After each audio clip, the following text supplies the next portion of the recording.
after going down to Drogheda. And you get the chance to pick this season's Eircom League goal of the season from 14 brilliant contenders. Yes, all that coming up on the show, plus highlights from Longford Town versus Waterford United. And Damien Richardson joins me in studio to review all the action. Well, Shelbourne have already won the league, but they were in action tonight at Flancare Park, where it finished Longford Town 2, Shelbourne 1. Also tonight, Shamrock Rovers and Pats met at Tolka Park in a match that produced 8 goals. It finished Rovers 3, St Pat's 5.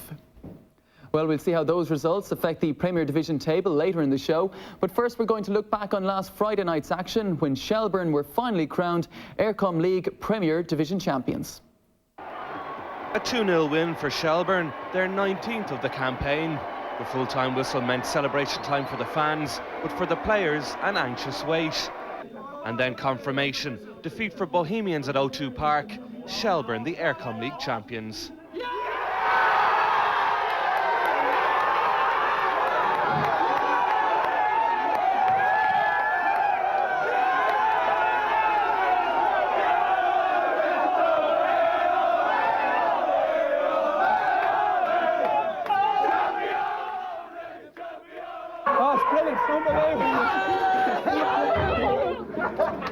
Can't describe it now. Unbelievable, great year for me, great few months for me at Shelbourne. I mean, I always said we had a great team here, everyone said it, and we proved it, champions. Yeah, it's just a great feeling, absolutely. We worked all year for this, you know. I'm just delighted with it, you know, as you can see. Your reaction in the crowd is just brilliant, unbelievable, great. I think we always had a spirit and a belief that we could do it. We took a lot of knocks during the season, getting knocked out of Europe and the FAI Cup within the space of 2 weeks, but we kept bouncing back. I think we won 5 league games on the trot after that. And even after Bows beat us twice, we still came back from that. So there was just a belief there and carried us through to the end. We didn't expect to win it tonight. We were hoping that we would, but we didn't really think. We were just looking after our own result. Fair play to both. They pushed us all the way in the end. They came back well, but Forwards can't describe how I feel. I'm absolutely delighted. After the last time when we won the league and there was so much with the whole Pats thing, this time means so much. Absolutely delighted. Absolutely delighted. There was tension in the air as the match got underway, and Shelbourne knew the title was within their grasp. There was no love lost early on between Shell's skipper Owen Heary and Cork City manager Pat Dolan. It was the visitors who should have taken an early lead. Colin T. O'Brien playing the ball through to Ryan Casey, but he hit the outside of the post. Shelbourne thought they had taken the lead after a quarter of an hour. An Ollie Cahill free kick was flicked on by Kevin Doherty and finished off by Jason Byrne. However, the former Bray man was offside. 10 minutes later and they did have the lead. A long ball by Doherty was poorly dealt with by the Cork defence, and Jason Byrne's shot found the back of the net with more than a little help from a deflection. 1-0 to Shelbourne, and Byrne's 19th league goal of the season. It could have been 2 before the break. Richie Baker's cross was headed into the side netting by Byrne. Into the second period, and Shells exerted more pressure.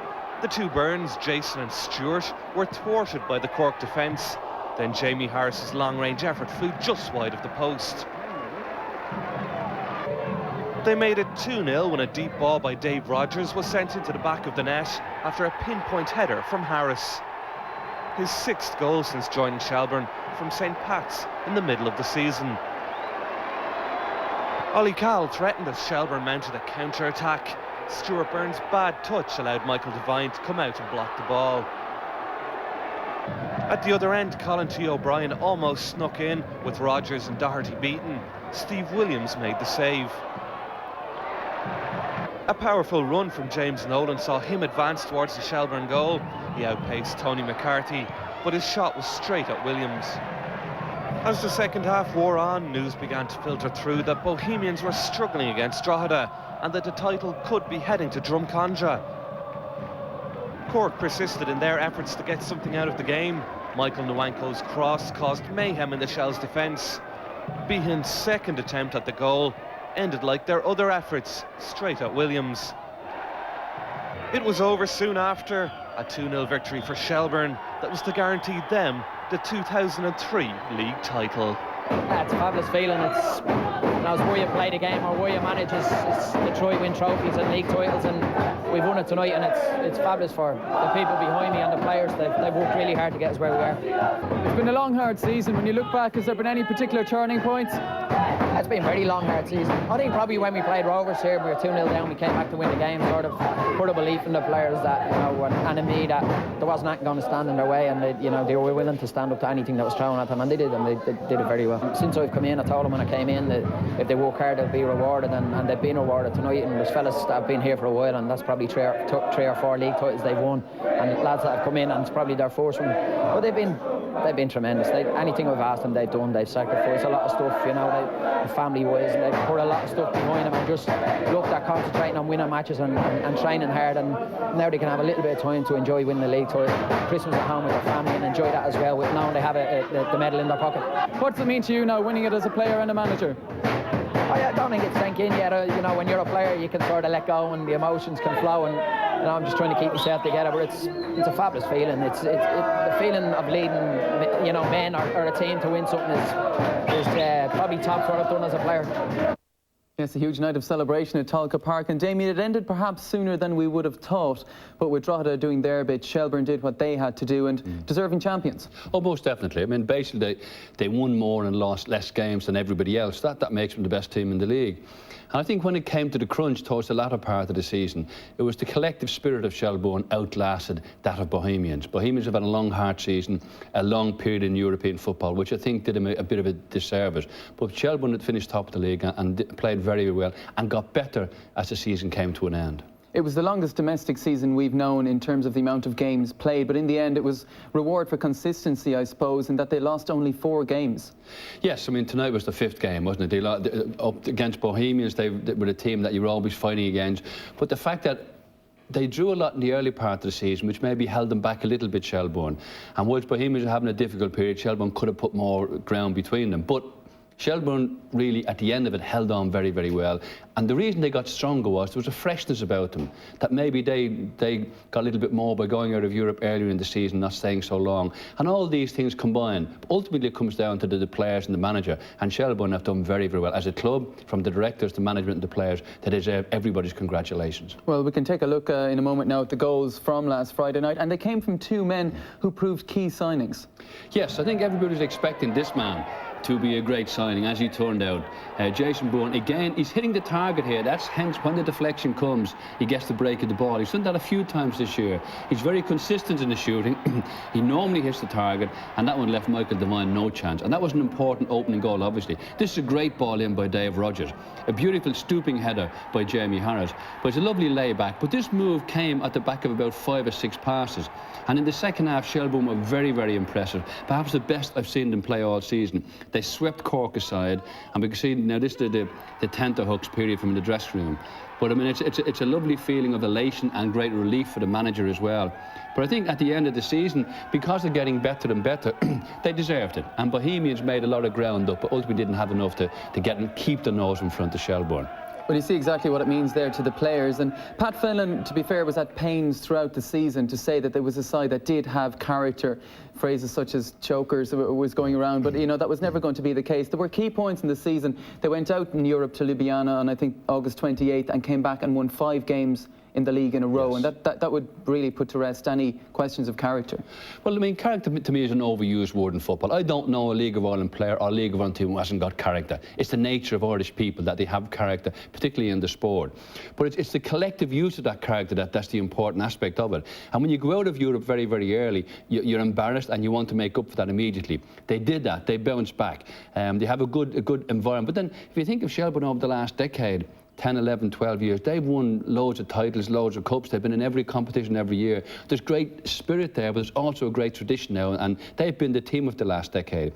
And what Pat's doing is continuing on that vein in very, very good form. And I think if Shelbourne then go and improve the team at the end of the season, they'll be an even better side next year, because the base is there to be something very, very special indeed. And just a word on Pat Fenlon. He's won leagues now as player and manager. Pat is a great pro. I mean, as a player, I signed him from Shamrock Rovers, Shelbourne, and because I needed somebody with his exuberance. He would never give up. Training was just as important to Pat as the games. And as a manager, he's taken the ethos into his players. And the fact that they're full-time also means that in many respects they're almost unbeatable now. And if you think of the attitude of Pat is wonderful professionalism, that ties in very well with what Shelbourne actually are. They themselves and Bohemians are the two best clubs in the country at the moment. Both very, very professional. But Shelbourne have been there, as I said earlier, for the last 10 years. And that's a very, very firm base to have. OK, Damien, thanks for now.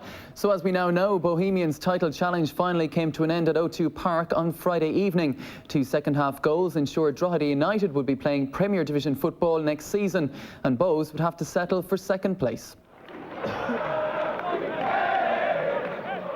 1 point from the previous 2 games against Shelbourne and Longford Town left Bohemians realistically needing maximum points from the remaining 3 league games. With Kevin Hunt suspended and Thomas Heary injured, Bohs received some good news when top scorer Glenn Crowe was past fit to play. The game was strangely subdued for almost 25 minutes before the first real effort on goal. Andy Myler's free kick tipped away for a corner by Shay Kelly. Damien Lynch tried his luck from long range on 27 minutes but didn't trouble Gary Rogers. 11 minutes later, Dave Morrison had a much better opportunity, but the header from a Bobby Ryan cross was again off target. Late in the first half, Declan O'Brien and Barry Malloy combined, but again Kelly saved well. The Bohemians keeper was called into action again early in the second half. John Flanagan, Declan O'Brien and Andy Myler all involved in the build-up before Kelly produced a fine save from Mark Quinless. Bohs had a penalty claim turned down on 54 minutes from Simon Webb's long pass. The ball appeared to strike the arm of Dom Tierney. A little over a minute later, Drogheda were in front. Gary Cronin's corner was initially headed away by Colin Hawkins, but the danger was not fully cleared. Andy Myler's pass found Declan O'Brien, who produced a quality finish to move Drogheda a step closer to safety and leave Bohs' title challenge on the brink of collapse. Bohs won a corner soon after, but Drogheda quickly turned from defence into attack in a move which almost resulted in the second goal. Aidan Lynch had cleared the corner before Mark Quinless ran almost the entire length of the field before finding Barry Malloy with his pass. Kelly blocked at the expense of a corner. From the resulting corner, Drogheda's lead was doubled, Bohs again failing to clear, and Gary Cronin's shot was over the line before Simon Webb made contact with the ball. With news of Shell's 2-0 lead at Tulka Park making its way to Drogheda, Bohemians were now needing a minor miracle to stay in contention for a second successive league title. Sub Paul Keegan was unable to provide some hope from a tight angle. Keegan did have the ball in the Drogheda net soon after, but did so from an offside position.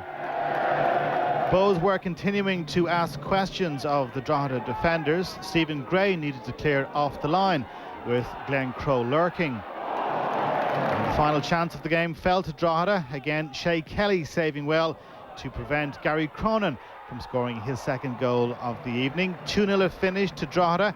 Joy for the home supporters, disappointment for the travelling fans. Emotions shared by the two managers. Well, at one stage in the season we were struggling. We managed to put a terrific run together, which, you know, we won 13, drew 2 out of 16, and in fact went a point of front. Probably unlucky to lose the Shells last week. And in the end, overall, we've qualified for Europe, which is very, very important. We wouldn't take that for granted. We need to do that in full time. You need to, revenue from European football. So we finished second. We've beaten Bate Borisov this year in Europe, who are top excellent side. Beat them 3-0. There's progress in that regard. But overall, Shelbourne were better defensively than us and could battle out matches, win matches 1-0 when they needed to. And I think, fair play to them, it's their year. We're disappointed a little bit, even though we've come second. And as I say, last year was my first year. We won the title in our first year. I finished second this year. you know, but with the club that's here, Bohemians, you'd be looking to try and win the league. So from that point of view, I'm disappointed. But overall, we probably conceded too many goals this year to win the league. To win was probably what you're looking for, but the way we won was absolutely excellent. You know, I think I wouldn't say there's too many teams that kept Bows to a clean sheet this year, and I thought this evening that we could have probably had maybe 3 or 4. Shay Kelly was magnificent, but I mean, I'm not going to crow about it. You know, I think Bows, in fairness to them, have been the yardstick for everybody to go by in the last few years, and it's probably the likes of Bows and Shells this year, you know, who are league champions now, that we've got to try and drag ourselves up and try and progress, and that's the way the club have been. You know, to be fair to the people that have taken over, they've got the house in order, and the club is going grand. And I think they asked me at the start when I was being interviewed for the job, what would I like eventually in the job, and I explained to them what I wanted if I kept them in the Premier Division. So I've kept my side of the bargain, so they said they'll keep their side as well.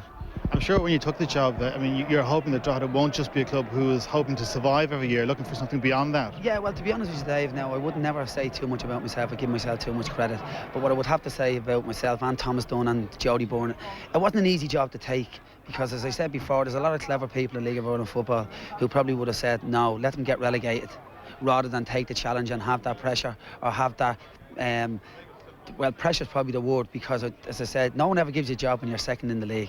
And, you know, like, as a player, I'd never say anything about my ability, but what I would always say is that I would have good character. And I think probably from the time that I come in here, I would have tried to get that into the players, that you can have all the ability, but there's a lot of things you need to go with that. And I think probably in the latter half of the last 2 months, the players have been excellent. You know, I think the poorest performance we've had has probably been the UCD game, which sort of dragged us back into it and left it. But to come up tonight and play the way we played, I mean, I thought they were absolutely excellent. Well, a draw and 2 defeats in the last 3, Damien. It all really fell apart for Bohemians in the end after they had fought back to make it a terrific title race. Yes, they did, to their credit. I mean, they made an enormous amount of ground on Shelbourne to get their noses in front. But unfortunately, the effort required to make that amount of ground up was too much for them. And when Shelbourne just got in turn their head in front, there was no way Bohemians were coming back. I think everybody realised that, especially in Bohemians. They knew it had taken a huge amount from them. But you have to give them credit. They came very, very well through the latter part of the season, made the title race very, very exciting. And it was just a promise again, and a glimpse of how good Bohemians actually are as a club and as a team. Well, we can take a check at how it all ultimately ended last Friday night now. And, of course, Drogheda was always going to be a difficult fixture for Bohemians because they still had plenty to play for. Yes, indeed. I mean, Drogheda are a team I like when they got very many good players. When they got a couple of breaks, this to me was a penalty. But it was just inside the box, I think. But we can see Dom Tierney just handles the ball intentionally there. He knows what he's doing. I think you see here he realised, oh, have I given a penalty away? But he got away with it. And more importantly than getting away with it, they made it count, Drogheda. And Andy Myler does very, very well here. It's a beautifully weighted through ball. Declan O'Brien is absolutely superb goal. Damien Lynch might be a little bit disappointed, but take nothing away from the goal. It was a brilliant pass through, splits the defence. Good movement from O'Brien here. Well-timed ball. A first-time shot that deceives the defender and the goalkeeper. And, I mean, that was a superb goal. And the second goal here maybe summed up Bohemians' night and the last part of the season. They have enough people getting to the ball, but it beats everybody. Colin Hawkins, the goalkeeper, and even the full-back on the line, Simon Webb. It could have gone anywhere. It went through 3 players, ended up over the line, the second goal, and that was typical of the latter part of Bohemian season. We heard from Stephen Kenny there, obviously crestfallen, having gone so well last season. He said they conceded too many goals. What do you put it down to? Ultimately, there wasn't a huge amount in terms of goal difference in it. But I suppose you look at the loss column, they lost 7, Shelbourne lost 4. I think the goals conceded is always going to be an important part when you're up the top of the league, between the top 4, the top team and the second team. I think earlier in the season, Bohemians had problems with injuries. Derek Collin left, which I found a little bit surprising. And they left themselves somewhat denuded of quality centre-halves. McNally got injured, and they had to improvise with 2 youngsters there at one period of time. I think that was a costly period for them. I think the biggest part of this season will be the experience for Stephen Kenny themselves. It's been a traumatic year. The involvement in Europe took a great physical and mental toll on him and the players. But I think if he's going to learn anything, he's going to learn most from this season than he's learned any part of his young career so far. And Stephen is at a big club. The expectations are very, very high, and he has to make that experience count as quickly as he possibly can. And I said, this will be a huge huge learning curve for him this season. Yes, it will be interesting to see what sort of reaction we see from Dalymount Park, both on and off the field. I mean, would you see personnel changes? Would you see many? Or would you be happy that Stephen Kenny is happy with the squad they had? They just need to make perhaps a better start to the season next time round. Well, a good manager will always try and improve a squad. I've no doubt Pat Fenton will sign 4, maybe 5 players, at least 3 players. Bohemians will want to do something the same. We want to rejig things a little bit, keep the competition within the squad. We've seen the importance of the squad now, not only here in Ireland but across Europe. So adding to that squad, improving that squad is a vital part of management now. The big test for Pat and Stephen is how do they improve the squad. Pat will improve a squad a little bit easier than Stephen because he knows he needs a couple of creative players. Stephen Kenny has good quality players, but he still needs to improve the squad. Another test for both managers and another step in the development of the team and another exciting period ahead for League of Ireland football. OK, thanks, Damien. Well, coming up next, highlights from Flancare Park, where Longford played host to Waterford United. And we'll have the 14 contenders in our Eircom League Goal of the Season competition.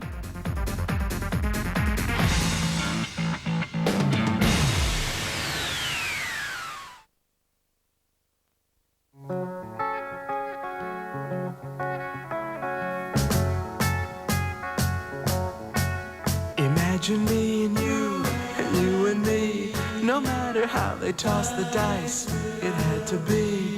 The only one for me is you, and you for me. So happy together.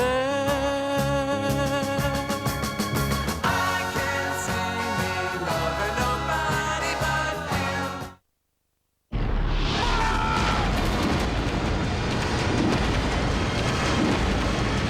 Master and Commander. Advance previews November 27. For the way we love, for the way we hold each other tight, for the way we laugh, for the way it always feels just right, for the way we work, for the way we say the things we say, for the way your smile gives you away. Sandra, for the way we live today. The essential Bruce Springsteen. The very best of Bruce Springsteen on 2 CDs. Including Born to Run, Dancing in the Dark, Streets of Philadelphia. And many more. Come on up for the rising, distance for higher. The essential Bruce Springsteen. Dancing in the dark. Out now.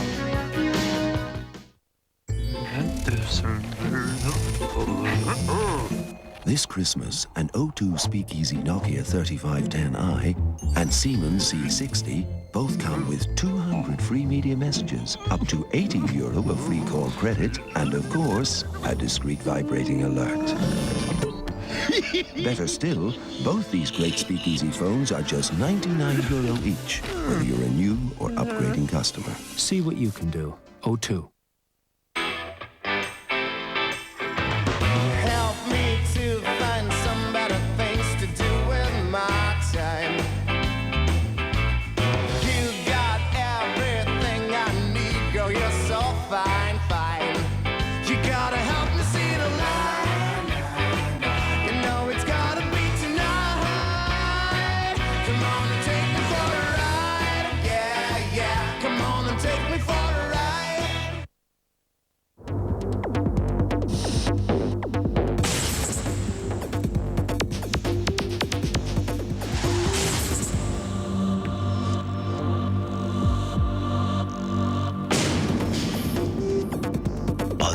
From Hugo Boss separates the men from the boys. Today we're going to test a tractor beam from Ratchet and Clank. Oh, nice, Steve. Nice job, nice job. Turn it off! No, turn that thing off! No, turn it off!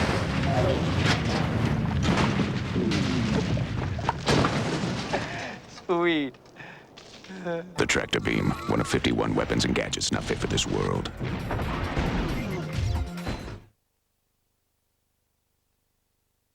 Good evening and welcome to the shop. Right, what you're going for, just be normal, just be yourself. And if somebody does come over and tell you how beautiful they think you're not, you have to take that. We all make mistakes. I did what I did, but I did it with style. A lot of people will feel I left the country drowning.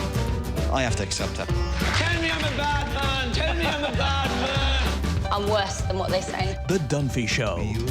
Be yourself, man. Live from the Helix. I show, guys. Friday at 9 on 3. The Dunphy Show, sponsored by ESAT BT, bringing Ireland online.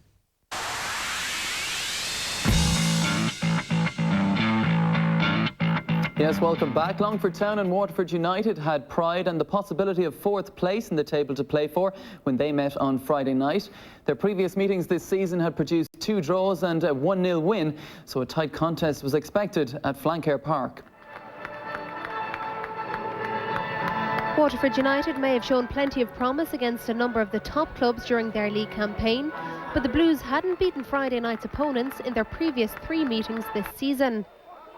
They did get off to a better start at Flancare Park though, Wayne Fitzgerald forcing the best from Stephen O'Brien in the 6th minute. The next real chance didn't occur for another half hour and it went the way of Longford. Liam Kelly flicking to Sean Francis. Waterford's defence did well only to concede a corner. The only goal of the game came 3 minutes from half-time and it was one that caused uproar from the home side. Neil Fenn apparently beating the offside trap before selflessly passing off to Vinnie Sullivan. An easy finish, but Longford were still wondering where the referee's assistant's flag had been. They came close to an equaliser just before the half-time whistle, but Gary Kirby's effort was well saved by Dan Connor. 9 minutes into the second half and it was almost 2-0 to the visiting side. Darryl Murphy put through on goal, perhaps too much time taken before he had his shot. Alan Murphy got the block in. But Longford really pushed to get back into the game in the second half. Shane Barrett worked hard on the right, but his dangerous cross was wasted, missed by everyone. They came closest in the 57th minute when Alan Murphy's effort was cleared off the line. The follow-up from Brian Byrne was kept out by Dan Connor. The fight continued, but Waterford always ruined Longford's final efforts. Even in the dying moments of the game, the hosts searched for their equaliser. Philip Keogh thought he had it. The goal just eluded him. Not a classic encounter, but Waterford won't care. Final score at Flancare Park, Longford Town 0, Waterford United 1.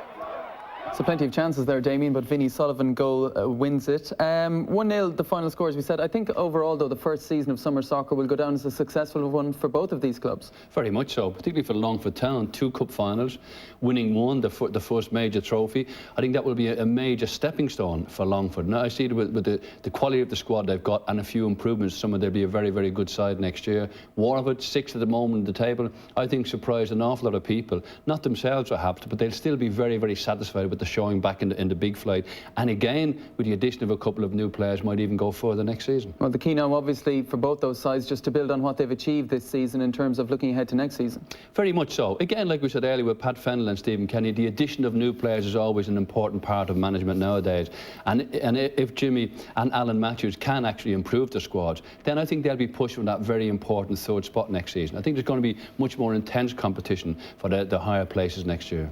OK, Damien, well, the First Division title and with it promotion to the Premier Division will be decided on Saturday evening when the top 2 Dublin City and Bray Wanderers meet at Whitehall. Both clubs came from a goal down to win on Friday night. Dublin City were 2-1 winners away to Athlone Town, while Bray came from a goal down at home to Cove Ramblers.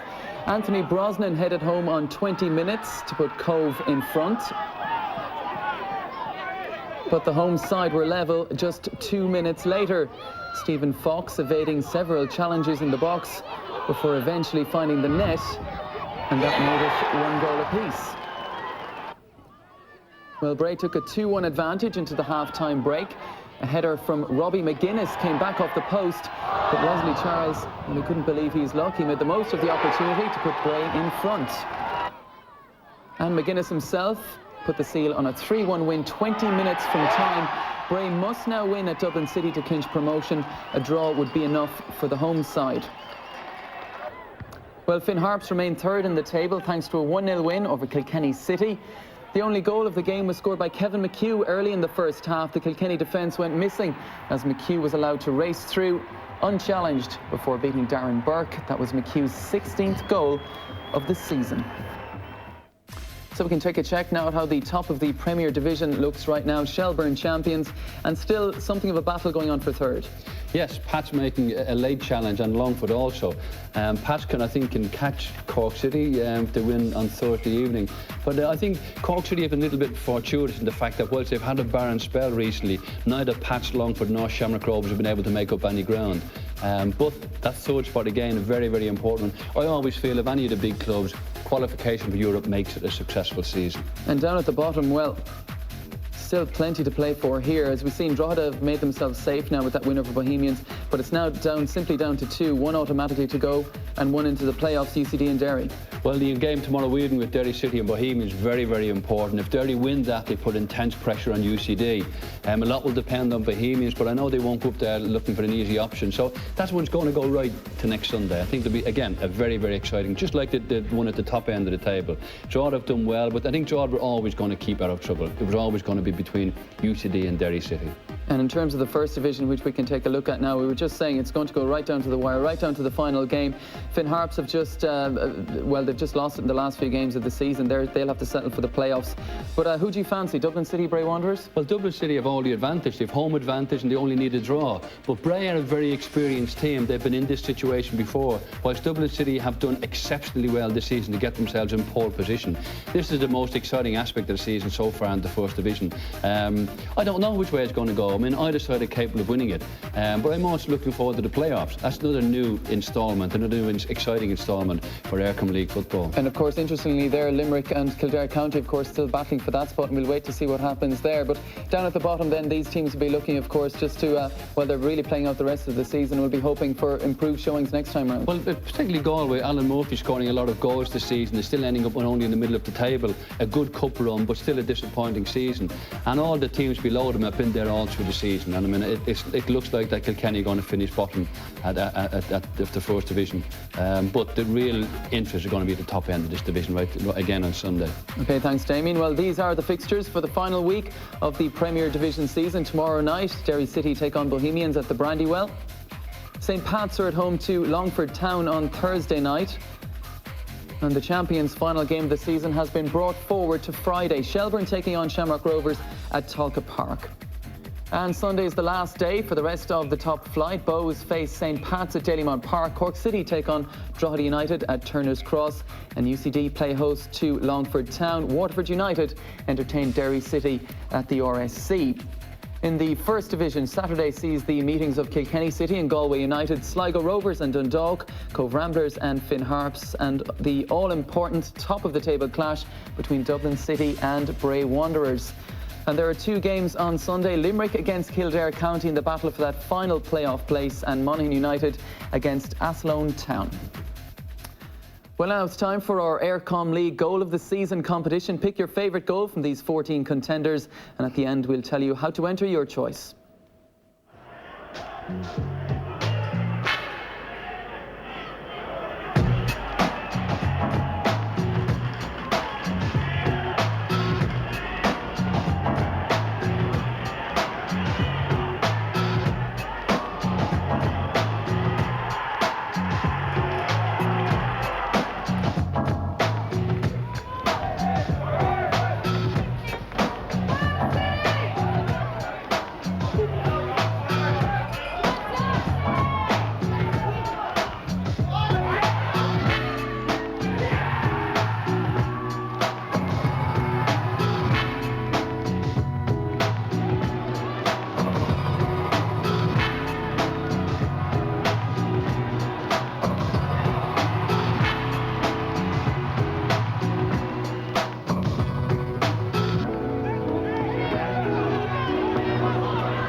Yeah.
So there you go, 14 of the best, and you can now nominate your goal of the season by texting the word goal, followed by a space, followed by the letter of your chosen goal to 53070. Each text costs 60 cents, and the competition will be running until Friday, December the 5th, when we'll announce the winning goal on Sports Tonight. Everyone who enters the competition will be in with a chance of winning a season ticket and a jersey from the club of your choice, so the very best of luck with that.